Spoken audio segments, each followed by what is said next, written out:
gourd and pumpkin field that's over across the street from the Apple House, and they, oh my, their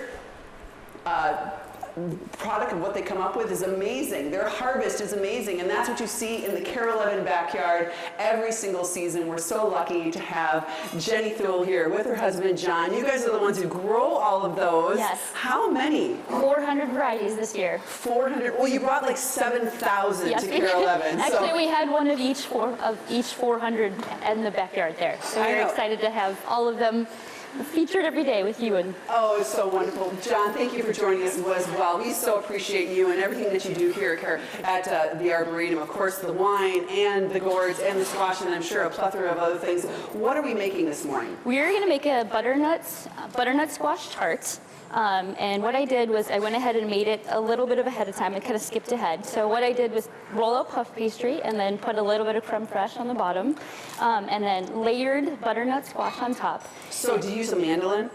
No, I had to slice these because it is too thick to use a mandolin. Okay, so don't use a mandolin, yeah, just cut it yeah. thick. And as you can see here, so we're talking a puff pastry, you just buy it, you thaw it out, Yeah. you spread it out, then you have the goat cheese, and then you have on top of that. Yes, but the trick in the middle of it is that you have to cook the squash a little bit ahead of time. So what I do is put another piece of parchment paper over it, and then put another cookie sheet on top. That way the butternut squash is steamed and the puff pastry isn't overcooking. Oh, wow. Okay. 10 minutes in the oven, and then that comes 10 off. minutes, what temperature? 375. 375, okay. And then you bring it back out and you season the sucker. You know, it's going to Okay. be nice and ready to take that season. And then I made caramelized onions. So just a little bit ahead of time, it was 2 onions that I just kind of cooked down to this beautiful brown color. Oh, that's gorgeous. And then you just kind of plop that on there, What a great side dish. right? This goes good with everything. Pizza. Yeah, great for a party as well. And then just a little bit more.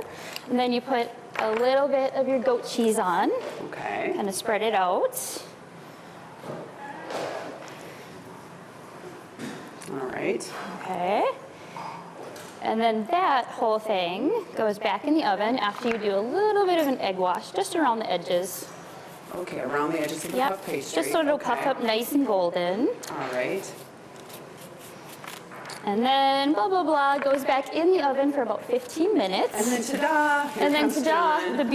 my beautiful sidekick here brings in the final product. And then I did put a little bit of parsley, sage, and thyme on there, along with some pancetta. So a little bit of a crunch on top Oh, of little that. pancetta, parsley, sage, thyme. And you can use Wow. like cranberries, you know, kind of make the whole thing pop and be very That's Thanksgiving-y. fantastic. Speaking of gourds, what did you make in this right here? So that is my Three Sisters stuffed squash. So corn, beans, and squash, all inside, mixed with a little bit of pancetta again.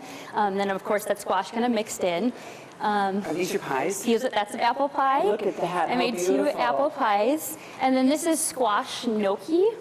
Oh, wow, look at So this. from the Amalfi Coast in Italy. It's a fun recipe, but I use a very specific squash for it. But it was perfect because it's a little bit of a drier texture. And then look at that other pie. Wow, what a table you must set. You are a lucky man. I know you're a big part of it as well, bringing in all the ingredients and helping out in the kitchen. John and Jenny Thule, we so appreciate you and all that you do here at the Arboretum and for Carol Levin. Thank you so much. Yeah.